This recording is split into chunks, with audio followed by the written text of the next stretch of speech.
자, 마지막 시간이고요.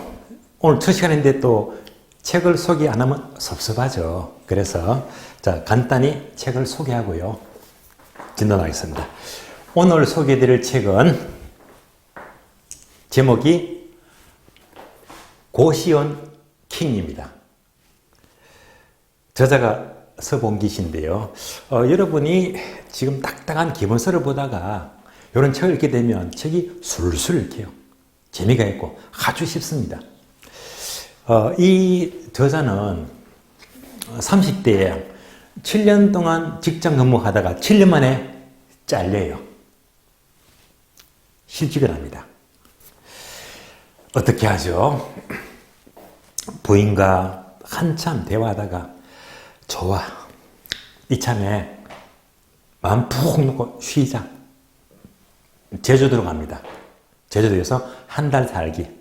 한 달 동안 휴식을 취하면서 마음 정리를 합니다. 이제 올라와서 이제 고민 끝에 뜻밖의 고시원 쪽에 관심을 가지는 거예요. 고시원. 그래서 이번엔요, 지금까지 고시원을 2개를 운영합니다. 처음에는 1개인데요. 한 1억 정도, 1억 원대를 들이면서 운영하다가 또 확장해가지고 2개를 운영하고 있습니다. 근데 이 책에서 딱 한 가지가 굉장히 떠오릅니다. 정리하자면 2마리 토끼 아시죠?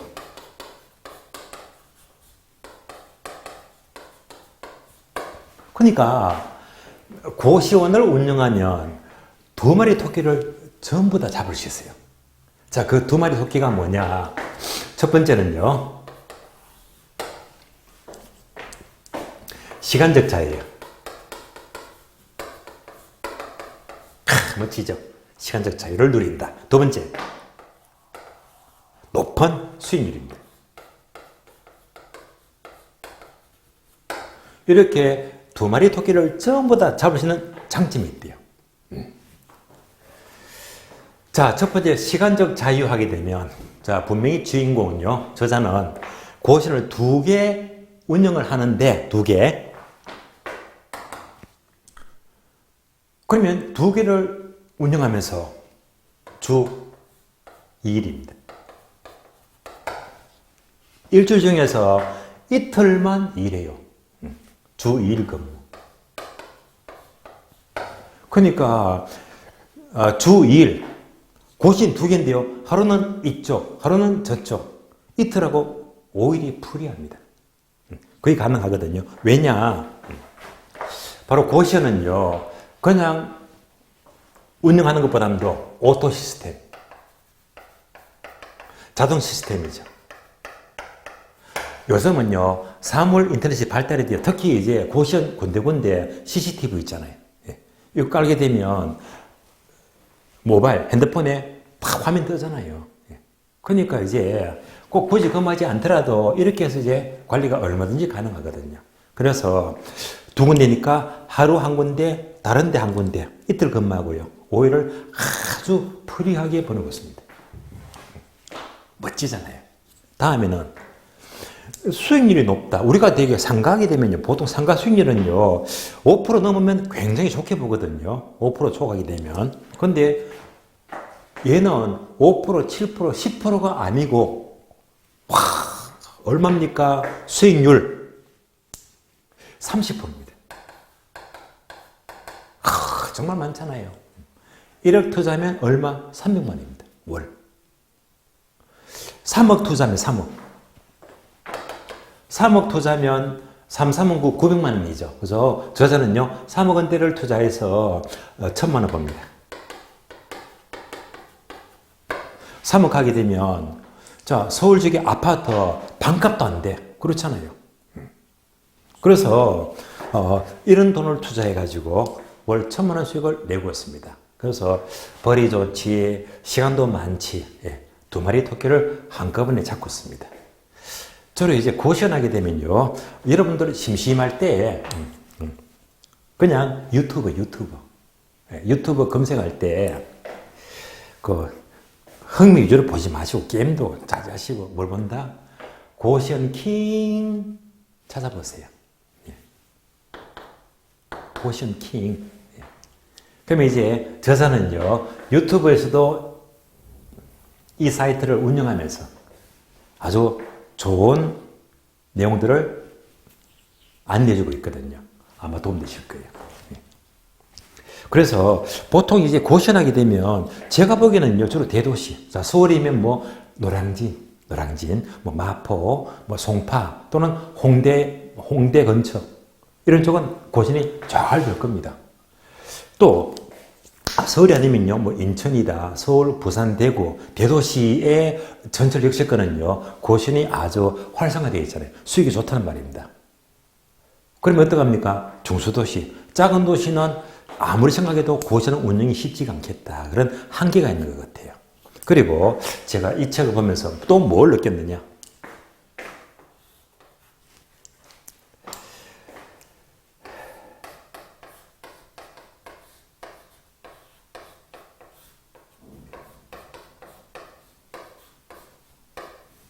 지적 위진간. 제가 되게 좋아하는 말입니다. 지적 위진간. 많이 들었는 내용이잖아요. 해석이 뭐냐?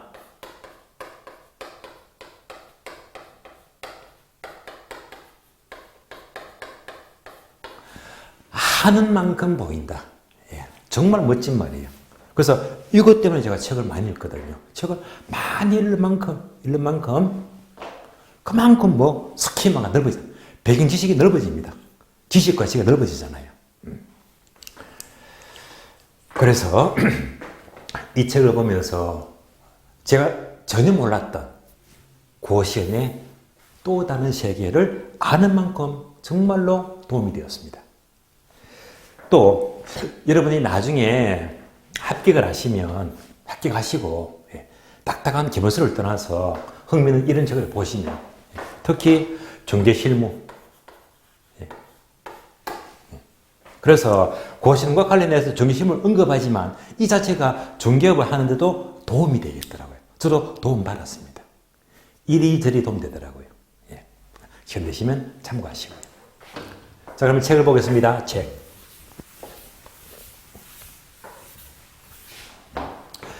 자, 요약집 보시면 8페이지입니다.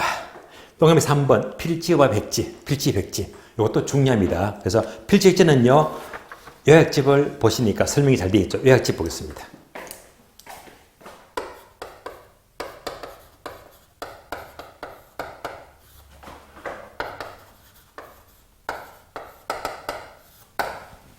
자, 필지, 백지 하게 되면 괄호가 나와있어요.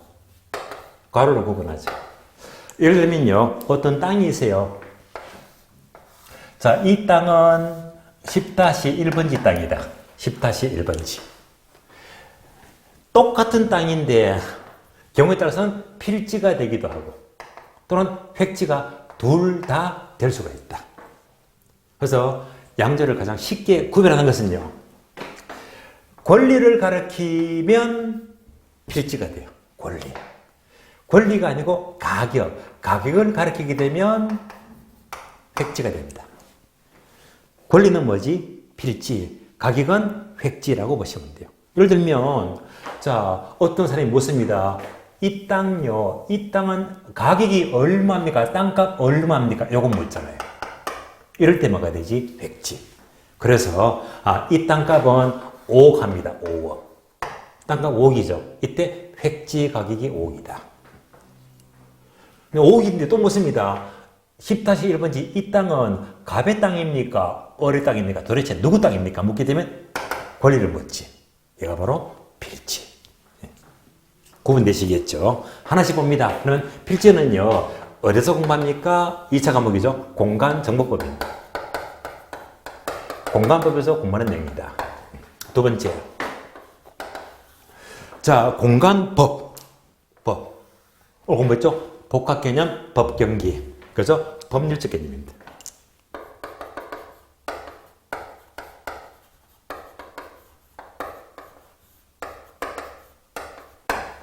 세 번째, 괄호되어 있죠? 그래서 핵심 단어, 키워드입니다. 주제, 사주됩니다. 필지마다 뭐가 달라지더라? 권리. 따라서 필지는요, 바로 권리를 구분하기 위한 개념입니다. 권리 구분입니다. 네 번째, 또 괄호되어 있죠? 네. 괄호를 채우자. 보통 필지마다 번지가 붙습니다. 그럼 이 번지, 지번을요, 어디에? 소관청, 구청이죠. 구청에 반드시 등록을 시켜야 됩니다. 등록. 그래서 등록 단위가 돼요.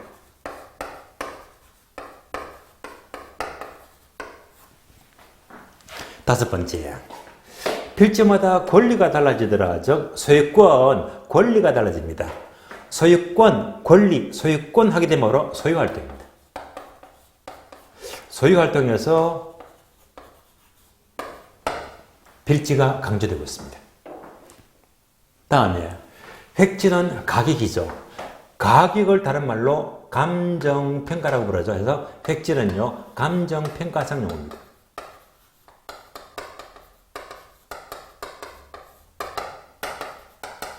그러면 가격 하게 되면 법경기 중에서 경제적 개념입니다.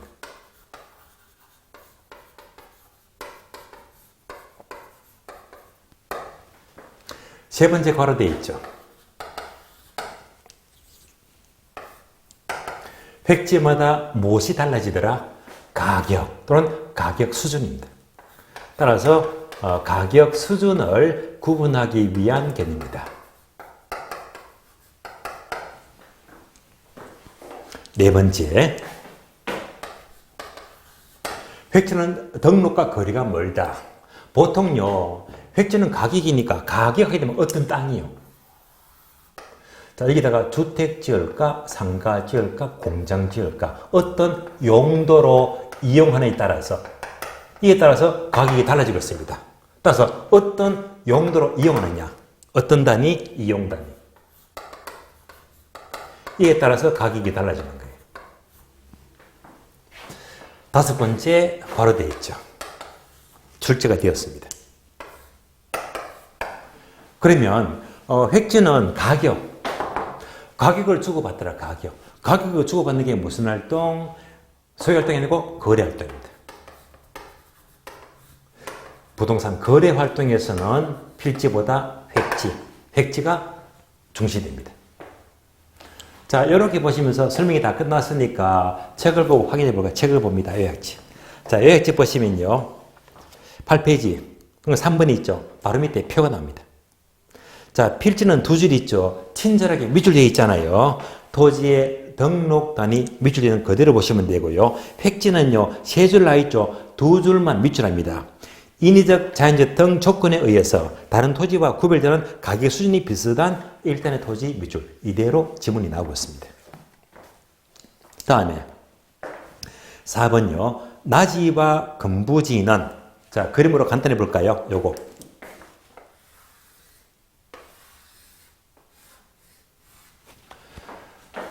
토지 위에 건물이 없다, 맨땅. 얘가 바로 나지가 되고요. 건물이 있죠.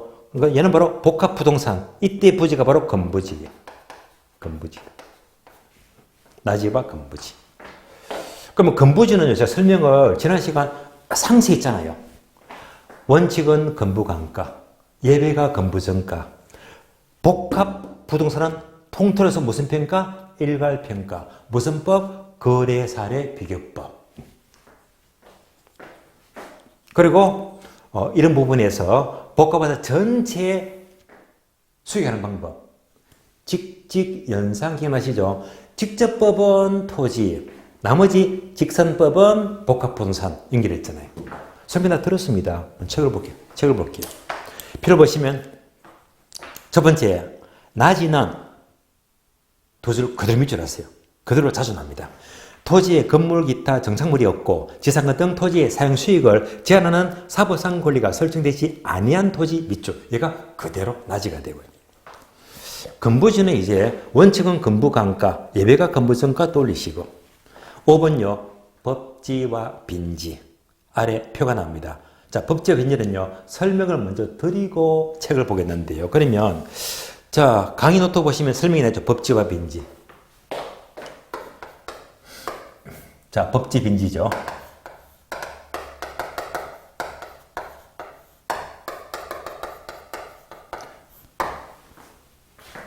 먼저 법지 하게 되면 경사지다.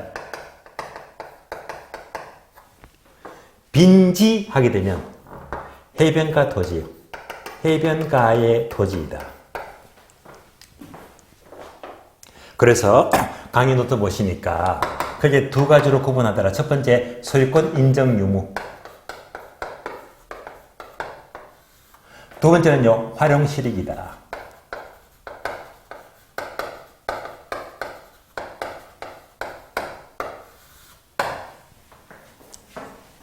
결론적으로 O, X, X, O 이렇게 나오잖아요. 여기다가 말만 붙이면 됩니다. 법지는 소유권은 인정되지만 활용실익이 없는 토지를 가리키고, 빈지는요 거꾸로 소유권은 인정되지가 않지만 활용실익이 많은 토지다 라고 붙여주면 됩니다. 그러면 설명을 드리겠는데, 먼저 법지는 경사지죠. 그림으로 확인. 이런 그림이잖아요. 평지가 있죠. 평지. 높은 땅이 있다.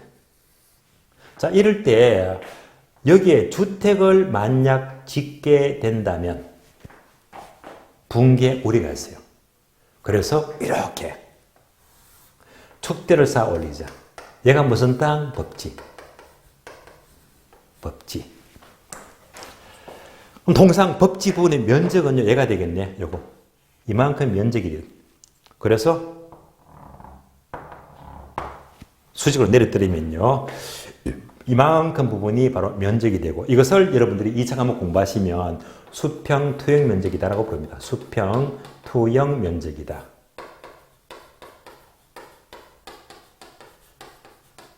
이렇게 면적을 측정합니다. 이때 이 면적의 권리는 누가 가질까? 권리, 소유권. 권리는요, 일반적으로 아래쪽이 아니고 윗집에서 권리를 가지더라. 이런 것이 일반적입니다.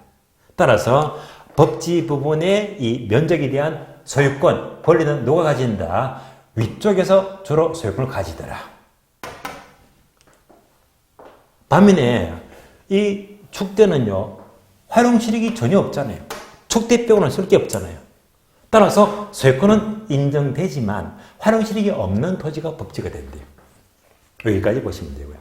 자, 다음에 빈지는 해변가의 토지죠. 해변가. 자, 그림으로 보겠습니다. 그림으로. 이렇게.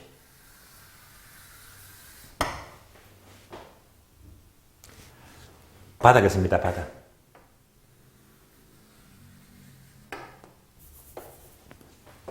자, 물이 꽉 찬다. 밀물. 요 경기가 바로 만조가 되고요. 다음에 물이 쫙 빠져나가죠. 썰물. 얘가 바로 빠져나가죠. 간조.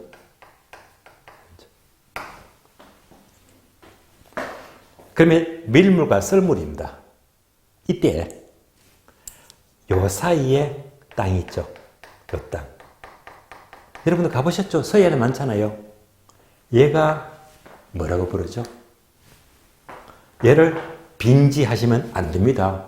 얘는 빈지가 아니고, 여러분 너무너무 잘 아시잖아. 이런 땅은 뭐라고 부르죠? 갯벌이잖아요. 갯벌을, 자, 학문적 용어로 갯벌, 이것을 간석지다. 갯벌, 간석지가 돼요. 또 이럴 수 있죠. 새만금 땅. 바다를 메꿨잖아요.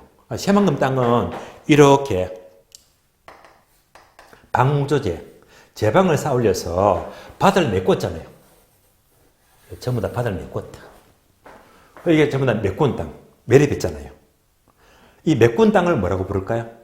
메꾼 땅을 공법에서는 얘가 바로 간척지가 돼요. 자, 간척지하고 간척지는 구별되시겠죠? 그럼 이제 육지의 땅입니다.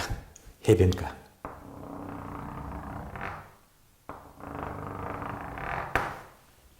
해변가게 되면 제가 지난주는 수업을 한 다음에 항상 다음 날은 수도권에서 주로 1박 2일로 임장 활동을 많이 하거든요. 지난주는 제가 평택의 팽성읍, 거기 이제 미군 부대에 이 렌탈 하우스가 많거든요. 거기 땅을 보면서 임장을 했고, 금에도 먼 길인데요. 다시 인천으로 올라왔어요. 하루 종일 고생했습니다. 인천에 올라오니까 인천에 그 연안부두 있잖아요. 연안부두. 그래서 제가 배를 처음 탔어요. 뭐 페리오든가 큰 배인데요. 그걸 타고 이제 섬으로 갑니다. 저는 처음 가본 섬인데 인천의 그 자월리, 자월도 섬. 그래서 자월도 섬이 경치가 좋더라고요. 자월도 섬입니다. 거기에 이제 주로 보전관리지역. 바닷가 경치가 멋지더라고요. 바닷가를 낀 이 땅이 전부 다 15,000평이다. 15,000평. 이 땅에도 컨설팅을 끼 있어서 현장을 핑 다 둘러보고 왔거든요. 그래서 모처럼 큰 배도 타보니까 몸은 힘들었지만 정말 좋은 추억이 되었습니다. 배도 참 오래간만에 탔거든요. 한 20년, 15년, 20년 되었나? 정말로 배를 타니까 기분이 좋더라고요. 무척 좋았습니다. 그래서 이제 해변가 하게 되면 바로 그때 자월도 섬이 떠오르네요. 자, 해변가 모래사장입니다. 요거 잘 보시면요. 약간 간격을 두고, 간격을 두고, 여기서부터 1번지, 2번지, 3번지, 번지가 붙죠.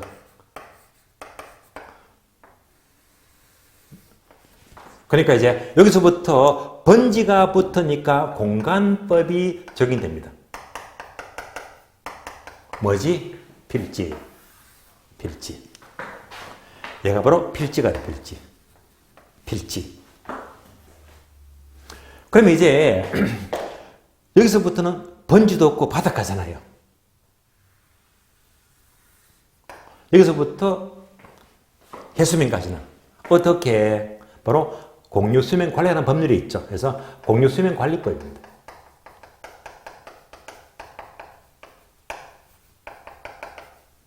이렇게 되겠네요. 이때 요만큼 해변가에 모래사장 빗금친 거. 얘는요, 모래사장인데 번지가 없잖아. 번지가 없는 해변가의 모래사장. 얘가 바로 빈지. 그러면, 자, 번지 없는 해변가, 빈지는요, 번지가 없으면요, 소유권이 인정 안 되겠지. 그렇잖아요. 반면에 해변가 모래사장은 활용시설이 얼마나 많습니까? 경치가 좋아요, 필링이 돼, 프리하죠, 그냥. 활용시설이 많은 토지다. 구분되시겠죠? 그럼 이제 결국 법제는요, 소유권이 인정된 데가 권리가 인정이 되면 얘가 바로 뭐가 되겠지? 권리가 인정이 되면 바로 법경기 중에서 법률적 개념입니다.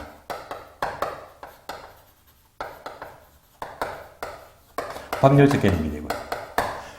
빈지는 번지가 없잖아. 소유권이 인정 안 되지만 활용 실익이 많기 때문에 실익이 많다. 가치가 크잖아. 이러면요, 경제적 개념입니다.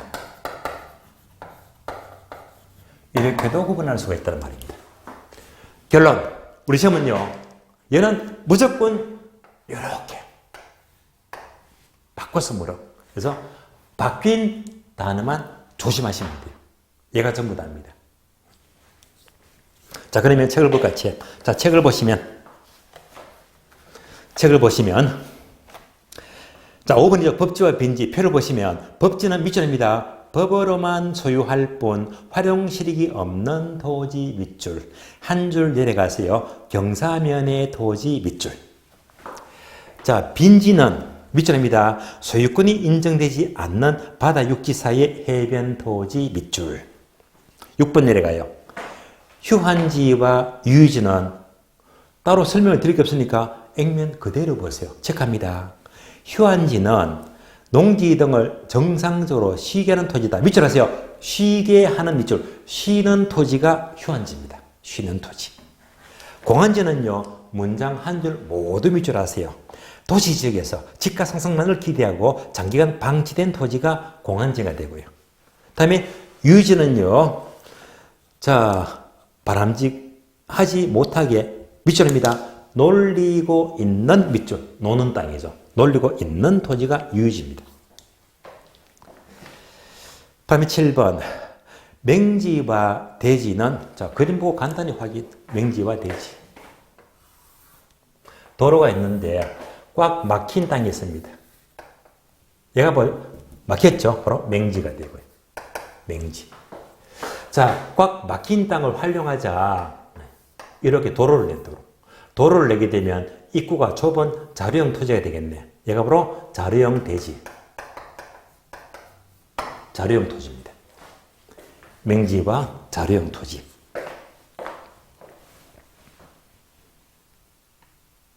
다음에 8번. 소지는요, 밑줄 하세요. 개발되기 이전에 자연 상태로서의 토지, 개발 안 된 땅. 바로 소지입니다. 다음에 포락지는요, 포락지. 두 번째 줄 끝에 보시면 밑줄 하세요. 하천으로 변한 토지 몇 줄. 하천화된 부분의 토지가 포락지입니다.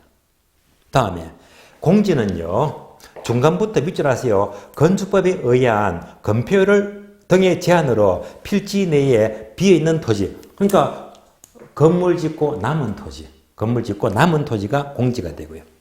자, 11번. 선화지도 밑줄합니다. 고압선 아래의 토지 밑줄. 다음에 12번. 한계지는요, 밑줄 하세요.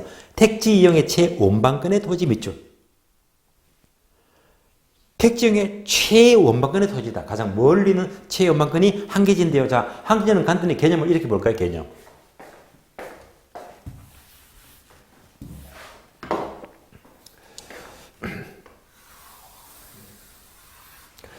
자, 도시가 있다. 도시가 있는데요. 그러면 도시 한복판이 뭐죠? 중심가 상업지입니다. 상업지역. 그러면 이제 가까이 있는 데가 뭐죠? 아파트가 많죠? 주거용. 주거지역. 좀 벗어나면 공장이 많습니다. 공업지역. 좀 더 벗어나면요, 농사 많이 짓고 있죠?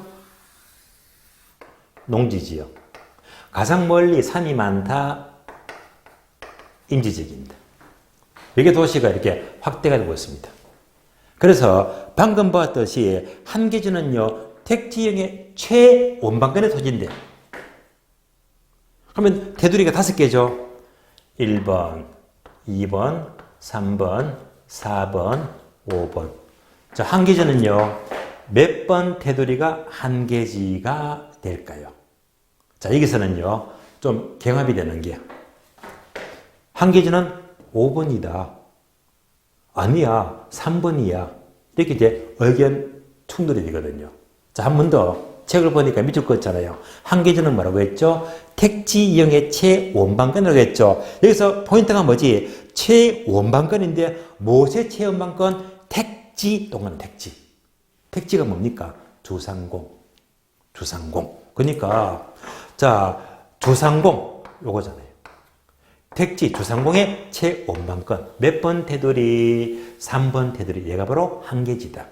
5번 하시면 안 됩니다. 택지의 최원방권의 토지가 한계지입니다. 뜻 아시겠죠? 여기까지 보시고요. 다음에 13번은요. 1단지. 13번은 한 줄 쫙 삭제. 보지 마세요. 패스합니다. 다음 페이지. 자, 다음 페이지 보시면 목차 2번. 주택의 분류. 1번은요. 단어 3개죠. 준주택, 공동주택, 도시형주택. 공법에서 공부하시죠. 참고하시고요. 자, 2번이 빈출. 2번은요. 주택의 분류가 동그라미 1번 단독주택. 오른쪽 페이지 2번 공동주택. 자, 그러면요. 단독주택 땡땡 종류 4가지 있죠. 단독주택, 다중주택, 다가구주택, 공간. 그런데 아래 표를 보게 되면요. 2개만 나와. 다중주택과 다가구주택이다. 왜? 얘가 출제가 자주 되고 있으니까. 다음에 오른쪽 페이지. 공동주택은요. 단어 4개. 아파트, 연립주택, 다세대주택, 기숙사. 암기시켜드렸죠? 아파트 첫자 아 동그라미. 아파트 아자. 다음에 연립주택 첫자 연 동그라미. 다음에 다세대주택, 자, 세대 동그라미.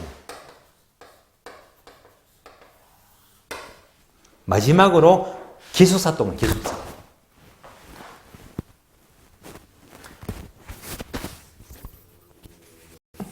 빠졌습니다. 기숙사. 자, 네 가지다. 그래서 암기시켜 드렸죠. 연세대 기숙사. 그래서 연세대 기숙사. 아파트. 연립주택. 세대, 다세대 주택. 그리고 기숙사. 네 가지입니다. 그러면 이제 표를 보시면서 두 개만 묶어주세요. 연립주택하고 다세대 주택 두 개 묶어주고 이것도 집중 주체됩니다. 단독주택은 뭐였죠? 다중주택과 다가구. 공동은요, 연립과 다세대입니다. 그럼 통상 상식적으로 단독주택은 규모가 작아야지. 공동주택은 커야지. 그래서 이제 요 차이를 쉽게 구분하셔야 됩니다. 하나씩 볼게요. 그러면 단독주택은 첫 번째, 다중주택은 예를 들면 뭐죠? 고시원. 자, 고시원 돌리고 문장 보시면 돼요. 1번, 학생, 직장인 등이 장기간 거주하더라. 2번요, 독립된 주민등은 갖추지 않았는데, 따라서 두 번째 줄, 취사시설은 설치하지 않은 것이다. 3번 집중합니다. 3번요. 따라서 두 번째 줄, 660 이하 밑줄. 660 제곱미터 이하가 되고요. 한 줄 내려가세요. 3계층 이하 밑줄. 3층 이하, 3계층. 그 다음에 다가구 주택은요, 뭘 떠올려? 원룸. 자, 원룸 떠올리시고요. 그래서 첫 줄 보시면요, 3계층 이하 밑줄. 그리고 660제곱미터 이하 밑줄. 또 밑줄입니다. 19세대 이하가 거주 밑줄. 그러니까 둘 다 공통점은요, 660 이하가 되고요. 3계층 이하다. 같은데 이제 내용이 다르죠. 학생, 직장인들이 거주한다. 다중주택 고시원이고 19세대 이하로 쓰이더라. 다가구 주택입니다. 다음에 오른쪽에 자, 연립주택과 다세대 주택은요, 주변에 뭘 많이 볼 수 있죠? 빌라. 그래서 빌라가 연립이나 다세대입니다. 그래서 얘는 규모가 좀 크다고 했죠. 그래서 연립주택은요, 첫 줄 660 초과 밑줄. 또 4계층 이하 밑줄. 4계층. 다음에 다세대 주택은요, 660 이하 밑줄. 또 밑줄입니다. 4계층 이하 밑줄. 단독은 3계층이고 공동은 4계층이다. 연립과 다세대는요. 그리고 차이점은요, 660을 초과하면 연립주택, 이하이면 다세대입니다. 연립이 더 크잖아요. 구분되시겠죠? 그래서 이렇게만 구별하시면 충분히 문제가 없을 겁니다. 자, 그러면 여기까지 분류 끝났으니까 오늘 문제 확인. 오늘 문제 봅니다. 자, 문제 볼까요? 문제 2번이죠. 토지 분류 설명이다. 옳은 것을 고르시오. 자, 1번, 2번 볼게요. 1번. 부지는 뭐라고 했죠? 바닥토지. 따라서 일정 용도로 이용되고 있는 바닥토지로서 도로부지, 철도부지, 하천부지 등이 있다. 맞죠? 옵니다. 기출문장 그대로 옮겨왔습니다. 2번. 획지는 주택, 점포, 공장, 주상공이죠. 주상공 나왔다면 무조건 획지가 아니고 택지. 틀렸죠? X. 이것도 기출문장입니다. 3번하고 4번하고 5번은요, 풀었잖아요. 후보지의 인지는 공부했습니다. 풀었습니다. 자, 6번, 7번은 필지와 획지를 묻네요. 둘 다 기출문장이죠. 필지는 공간법상 하나의 지분을 가진 토지의 등록단위다. 등록단위 맞죠? 옵니다. 7번, 획지는 활동상 개념으로서 토지 이용성이 비슷하여 가격 수준이 비슷한 일단의 토지를 말한다. 맞죠? 옵니다. 다음에 8번. 공지는 공지. 건축법상 건폐율 때문에 한 필지 내에서 건축물이 차지하고 있는 부분을 재배하고 남은 토지다. 건물 짓고 남은 땅 맞네요. 옵니다. 9번요. 법지는 법적 소유권이 이루어지지 않고 활용실이 존재하는 토지다. 자, 소유권은 없지만 활용실이 많은 토지는 빈지죠, 빈지. 단어가 바뀌었네요. 법지 틀렸고 빈지. 두 번째 줄. 법으로만 소유할 뿐 활용실익이 없는 토지는 빈지가 아니고 법지. 법지. 단어가 앞뒤가 바뀌었습니다. 마지막 지문 10번요. 공한지는 토지의 유용성을 높이기 위해서 쉬고 있는 토지다. 쉬고 있으면 휴한지. 휴한지죠. 다음 문장요. 지가 상승에 따른 투기 목적으로 장기간 방치된 토지가 공한지죠. 단어가 앞뒤가 바뀌었네요. X입니다. 자, 그래서 오늘 지문 유형별 출제 포인트도 자, 지문을 이렇게 많은 질문을 모아서 풀어봤습니다. 자, 오늘 수업은요, 부동산 개념과 토지 분류까지 봤는데요. 참고로, 다음 주는요, 부동산 특성,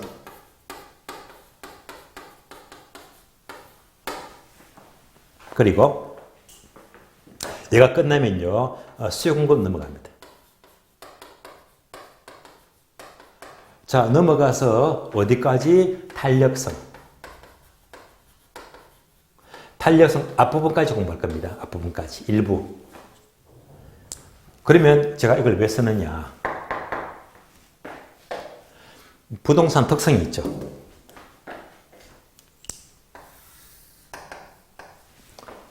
잘 들어보시면요. 3월, 4월.